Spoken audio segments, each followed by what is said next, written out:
Stroke হলো একটি গুরুতর চিকিৎসা যার লক্ষণগুলিকে দ্রুত চিনতে পারলে একটি জীবন বাঁচাতে পারে। যত দ্রুত আপনি লক্ষণগুলি শনাক্ত করতে পারবেন, তত তাড়াতাড়ি সাহায্য প্রদান করা যেতে পারে, যা মস্তিষ্কের ক্ষতি কমাতে পারে।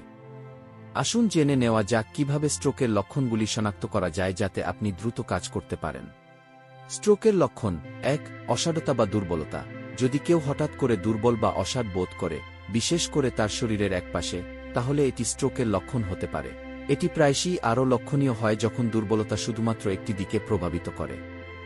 ২. বিভ্রান্তি। বিভ্রান্তি আরেকটি সাধারণ উপসর্গ। যদি কারো কথা বলতে বা অন্যরা কি বলছে তা বুঝতে সমস্যা হয়, তবে এটি স্ট্রোক হতে পারে। তাদের বক্তৃতা ঝাপসা শোনাতে পারে, অথবা তারা শব্দ খুঁজে পেতে সংগ্রাম করতে পারে।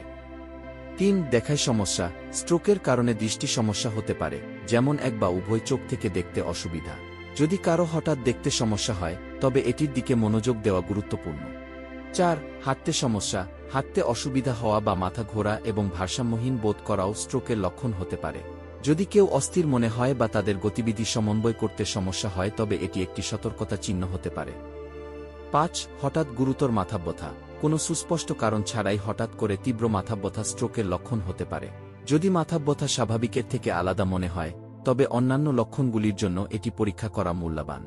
আপনার স্ট্রোক হলে আপনি কি করবেন? আপনি যদি মনে করেন যে কারোর স্ট্রোক হচ্ছে, তাহলে সময় নষ্ট না করে লক্ষণগুলি পরীক্ষা করতে দ্রুত পদ্ধতি অনুসরণ করুন। মুখ, ব্যক্তিকে হাসতে বলুন। যদি তাদের মুখের একপাশ ঝুলে যায়, তবে এটি স্ট্রোকের লক্ষণ হতে পারে। বাহু, ব্যক্তিকে উভয় হাত বাড়াতে বলুন। যদি একটি হাত পড়ে যায়, এটি একটি উদ্বেগের বিষয়। বক্তৃতা, ব্যক্তিকে একটি সাধারণ বাক্য পুনরাবৃত্তি করতে বলুন। যদি তাদের বক্তৃতা অস্পষ্ট হয়, তবে এটি স্ট্রোকের ইঙ্গিত দিতে পারে। সময়, আপনি যদি এই লক্ষণগুলির মধ্যে কোনোটি লক্ষ্য করেন, অবিলম্বে একটি অ্যাম্বুলেন্স কল করুন।